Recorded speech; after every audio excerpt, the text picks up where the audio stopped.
ও আমার দেশের মানুষ, তগর মধ্যে হিংসা বহুত, তগর মধ্যে লোভ বহুত।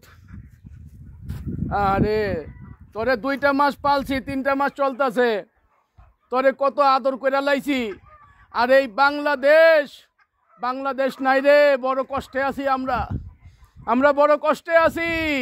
আমরা নিজেরা লড়াই করতেছি, নিজেরা সংসার ভাঙতেছি, নিজের সন্তানদেরকে আমরা মারতেছি।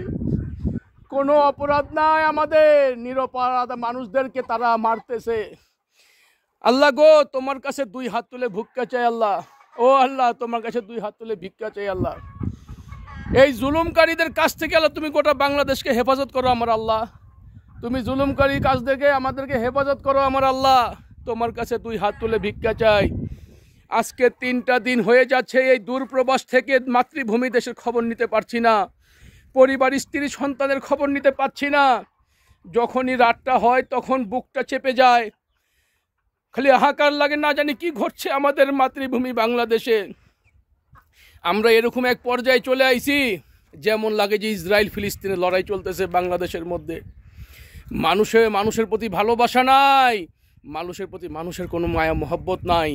শুধু নিজের জন্য, নিজের চেয়ার বাঁচানোর জন্য আজকে একজন আরেকজনে মারতেছে। আগে ছোটবেলায় আমরা মুভিতে দেখতাম, আজকে বাস্তবায়ন চলছে, বাস্তবে হচ্ছে। শুধু কুর্সি বাঁচানোর জন্য, চেয়ার বাঁচানোর জন্য যে যেভাবে পারতেছে সেভাবে মারতেছে। ও আল্লাহ, তুমি এই পৃথিবীর মাটিতে আল্লাহ তুমি ফেরাউনরে পাঠাইছো, ধ্বংস করছো। নমরুদরে পাঠাইছো, ধ্বংস করছো। আবু জাহেলরে পাঠাইছো, ধ্বংস করছো। আল্লাহ, আমি এই দূরপ্রবাসে রসুলের দেশ, তোমার প্রিয় হাবিব মোহাম্মদ তাজবন, তোমার পেয়ারা হাবিবের দেশ থেকে আমি তোমার কাছে 2 হাত তুলে ভিক্ষা চাই আল্লাহ। এই জুলুমকারীদেরকে তুমি আমাদেরকে হেফাজত করো আল্লাহ। তুমি এরকম একটা গজব নাজিল করো আল্লাহ, যাতে এই জুলুমকারীরা আল্লাহ সেই ধ্বংস হয়ে যায় আল্লাহ। তুমি তাদেরকে হেফাজত করো আল্লাহ। তুমি আমার মাতৃভূমি বাংলাদেশকে হেফাজত করো আল্লাহ। অসহায় মানুষগুলো কত ধরনের কষ্টে আছে আল্লাহ, জানি না আল্লাহ। আজকে 3টা দিন ধরে আমরা নেটওয়ার্ক বিচ্ছিন্ন গো আল্লাহ। তুমি আমাদেরকে হেফাজত করো আল্লাহ। আর এই পৃথিবীতে যে সকল রসুলের উম্মতরা আছে, তুমি সকলকে হেফাজত করো আল্লাহ। সবাই সবার তরফ থেকে আল্লাহর বান্দারা দোয়া করবেন।